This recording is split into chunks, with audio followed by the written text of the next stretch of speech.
ముద్రగడ పద్మనాభం రెడ్డి కాపులకి అన్యాయం జరుగుతుంది ఆంధ్రాలో అని చెప్పేసి ఒక కామెంట్ చేయడం జరిగింది. దాన్ని ఏ రకంగా చూస్తారు? బేసిక్గా ఆయన ఒకప్పుడు కాపు కదా.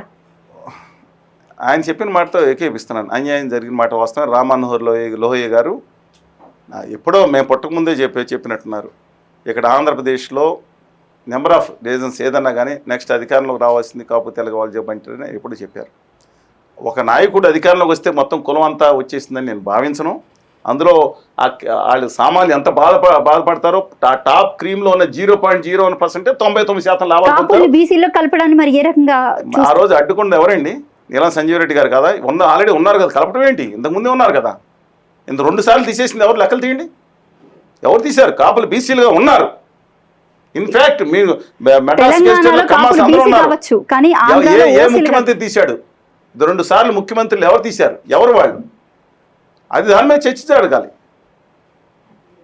గౌరీలు ముద్రగడ పద్మనాభం గారు నాకు లేఖ రాశారు, నా దగ్గర కూడా ఉంది. కలిసి పనిచేద్దామని చెప్పారు విభజన హామీల కోసం. నేను చేస్తాను ఉన్నాం. బట్ ఈ చూస్డ్ బికాస్ నాకు బాగా సన్నిహితులు, మిత్రులు, పెద్దలు దాసరి నారాయణరావు గారు మా ఊరే, చాలా సన్నిహితంగా ఉండేవారు. ఆయన భావాలు కూడా నేను మీ ఇద్దరం మాట్లాడుకుంటా ఉండండి. ఆ రోజులు ఆయన కూడా బయలుదేరితే ఆయన్ని చిరంజీవి గారిని మన ఎయిర్పోర్ట్లో ఎలా ఆపేశారు చూశారు మీరు. I know about these things and in length. But నేను ఆయన అన్న దాంట్లో ఇప్పుడే గుర్తుకొచ్చిందండి. అంటే ఇప్పుడు కళ్యాణ్ బాబు గారిని రోడ్డు మీద ఆపేసినప్పుడు ఆయన ఏ కమ్యూనిటీ అండి? కాపు.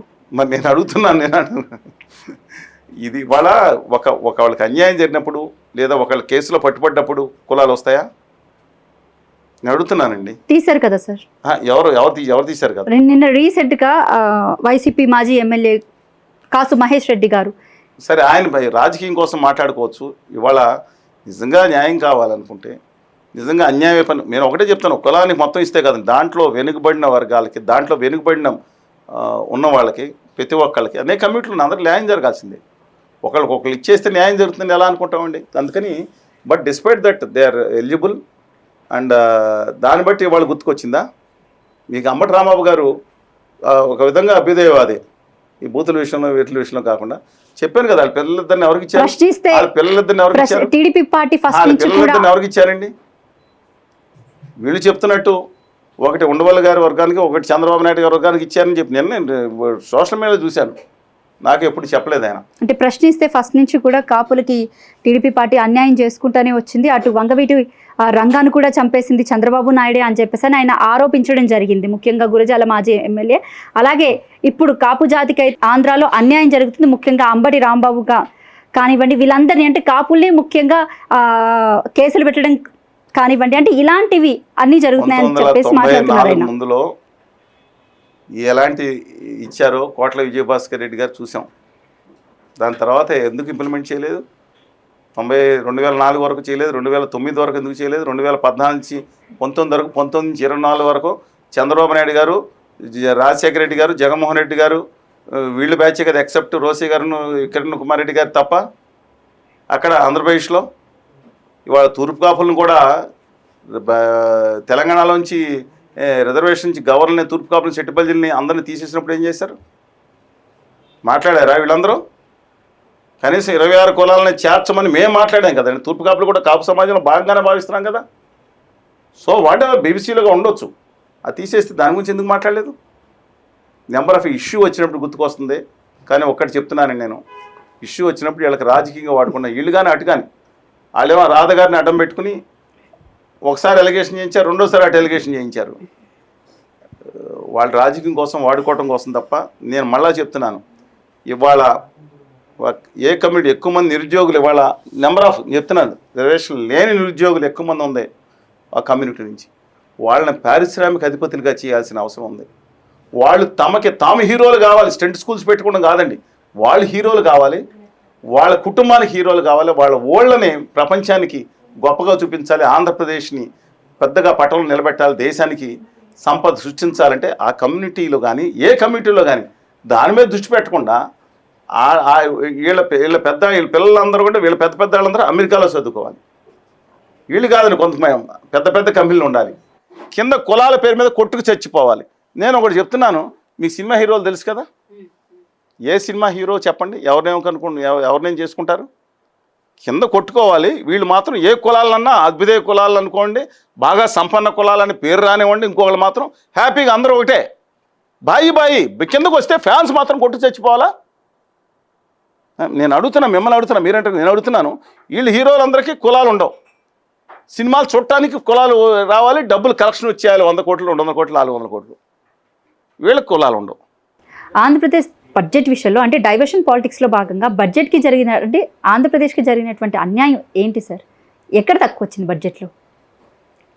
బడ్జెట్ కన్నా ముందు ఆంధ్రప్రదేశ్ జరిగిన అన్యాయం ఏంటంటే బానిస నాయకుల్ని చూడాల్సి రావటం మా దురదృష్టకరం.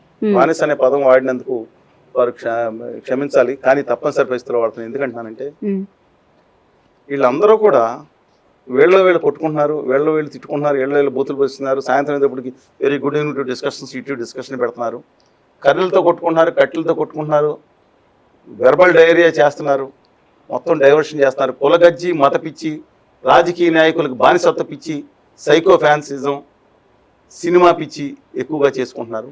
వాటి భావితరాల అభివృద్ధి మర్చిపోతున్నారు. వాళ్ళ బడ్జెట్ జరిగితే మొత్తం ఆంధ్రప్రదేశ్ ఇంతకన్నా కొంచెం రూపాయి ఎక్కువ ఇచ్చిన ఆ రోజు ముఖ్యమంత్రి చంద్రబాబు నాయుడు గారు నా రక్తం సలసలా మరిగిపోతున్నారు. ఇప్పుడు ఎందుకని మౌనంగా ఉన్నారండి?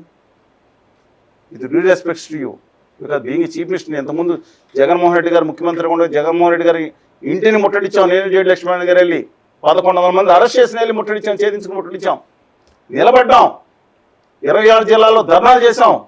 కేంద్ర మంత్రులు నిర్మలా సీతారామన్ గారితో సహా పార్లమెంట్ సమావేశంలో కలిసి వచ్చాం, రాష్ట్రాన్ని తిరుగుతున్నాం. ఇవాళ నేను అడుగుతున్నాను, ఆంధ్రప్రదేశ్కి ఇవాళ నమ్మక ద్రోహం చేసింది కేంద్ర బడ్జెట్. ఎవరికి చేశారు? ఎందుకంటే చప్పట్లు కొడుతున్నారు మీరు? ఇవాళ ఆదాని డేటా సెంటర్కే 2047 వరకు మొత్తం ఎగ్జామ్షన్స్ ఇస్తే మీరు చప్పట్లు కొడతారు. 300 ఉద్యోగాల నుంచి 400 ఉద్యోగాల నుంచి వచ్చే పరిస్థితి డైరెక్ట్ సెంటర్లో. మిగతాది ఏదో దాంట్లో కేబుల్ ల్యాండింగ్ స్టేషన్ అండ్ ఇది సోలార్ ఎనర్జీ మీద పెట్టి దాని మీద వస్తుంది అంటున్నారు మీరు దానికి వాళ్ళ కోసం హార్బర్ సేఫ్ అంట 25%, హార్బర్ సేఫ్ 15-20%. ఎవరి కోసం హార్బర్ సేఫ్? ఆయనకి హార్బర్ సేఫా? నక్వల్లో పెట్టిన మారవెడ్డి గారి ఫ్యాక్టరీ కోసం ఉత్తరాంధ్రలో నౌకాశ్రయాలు సాగరమాల్లో వాళ్ళకి లాభం అండి. ఇంకోటి అద్భుతంగా చెప్పారు, వాళ్ళంతా బాధ్యత బంతిని కొడుతున్నారు. వాళ్ళు మొత్తం ఆంధ్రప్రదేశ్ ఎక్కడ చూసినా ఉత్తర భారతీయ జనతా పార్టీ ఆదాని బ్యాచ్ ఏంటి అని చూశాను. రేర్ ఎర్త్ మినరల్స్ అంట, రేర్ ఎర్త్ మినరల్స్ 8,000 కోట్లు 4 రాష్ట్రాలతో కలిపిస్తే ఎవరి కోసం అండి? ఇవాళ అక్కడ స్థానిక బిడ్డ అక్కడ రేర్ ఎర్త్ మినరల్స్ అందరూ చేసుకుంటే ఇవాళ కాజేసి ఆదాని గారు బీచ్ స్టాండ్ అని చెప్పి మొత్తం అంతా ఆదాని గ్రీన్ ఎనర్జీ ఏదో పెట్టుకుని దాంట్లో ఆయన తీసుకోలేదా? ఇవాళ ఆదాని గారి కోసం, అంబానీ గారి కోసం, లేదంటే మిట్ల గారి కోసం, అగర్వాల్ గారి కోసం, ఇంకొక గుజరాతీ మార్వాడి వ్యాపారుల కోసం రాష్ట్రాన్ని తీసుకెళ్లి తాగడి పెట్టే పరిస్థితులు ఉంటే వాళ్ళకి లాభం చేసేటట్టున్నారా? విశాఖపట్నానికి 5,000 కోట్లు అడిగారండి బడ్జెట్లో, ₹1 ఇవ్వలేదు. అమరావతికి 15,000 కోట్ల కింద సంవత్సరం ఈ కోసం 15,000 కోట్లు 4 ఏళ్ళు ఇస్తానని చెప్పి బీజేపీ అధ్యక్షులు కొండ బదలగొట్టి లాస్ట్ టైం చెప్పారు. సీఎం రమేష్ గారు గిరగర తిప్పుకుంటే చెప్పారు. ఇవాళ ఎంగిలి వెతుకులు ఇచ్చినట్టు 1,100 కోట్లు 15 కోట్లు ఇచ్చాం. ఆ వడ్డీ కూడా దానికి 10% వడ్డీ వస్తుంది దాంట్లో ఇచ్చాం. మీరు సావంటారా, మీరు అప్పుల్లో కట్టుకుంటారా అంటే నోరు మూసుకుని కూర్చున్నారు వీళ్ళు. అమరావతి రైట్ ట్రాక్లో పెడుతుంది, ఎందుకు మాట్లాడలేదు? అధికార పార్టీ మాట్లాడదు, ఎందుకు బంద్ చేస్తుంది? ఉప ముఖ్యమంత్రి వేరు బంద్ చేస్తున్నారు ఉత్తరాది సనాతనంగా. ప్రతిపక్ష నాయకుడు కేసులు భయం ఆయన థర్డ్, ఎందుకంటే ముందు ఇద్దరం కాబట్టి అధికారంలో ఉండగా మాట్లాడుతున్నాం. ఆయన కూడా బాధ్యత ఉంది. ఏం చేయమంటారు చెప్పండి? ఇవాళ ఇంకోటి కూడా చెప్తున్నాను, రాష్ట్రంలో ఇవాళ కారిడార్ ఏదైతే ఉందో ఆ కారిడార్కి నిధులు 10 సంవత్సరం లేదు. పోలవరం ప్రాజెక్టు సర్వనాశనం చేసేసింది, డెడ్ స్టోరేజ్ చేసిన కేంద్ర ప్రభుత్వం ఉంటే సిగ్గు ఏమాత్రం పడకుండా నేను మాట్లాడుతున్నాను. నేను కాదు, కళ్యాణ్ బాబు గారు సిగ్గు రాసుకోండి, సిగ్గు లేకుంటే వంటికి కారణం రాసుకోమని చెప్పినట్టున్నారని ఎంపీలని. నేను అడుగుతున్నాను మీ ఎంపీలని, మీకు కనుక గౌరవంగా సిగ్గుంటే నేను మీ 35 మంది ఎంపీలకి లేఖలు రాసిన లేదా బహిరంగ విజ్ఞప్తి చేసి అన్నింటికి మీకు పంపించాను. 2 ఎంపీలు స్పందించారు, లావు శ్రీకృష్ణదేవరాయలు గారు, మిథున్ రెడ్డి గారు.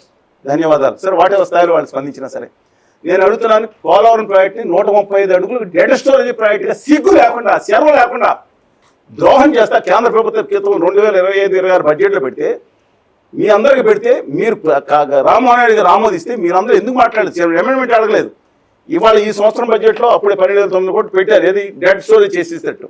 ఈ సంవత్సరం ₹1 కూడా, ఎందుకంటే అదనంగా 150 అడుగులకు నీళ్లు నిలబెట్టే విధంగా ₹1 కూడా ఈ 37,000 కోట్లు ఇవ్వాల్సి వస్తే ఈ బడ్జెట్లో మాట్లాడకపోతే మీరు ఎందుకని మౌనంగా ఉన్నారు? 50-100 కోట్లు ఎంగిలి మెతుకులు విధించేటట్టున్నారా?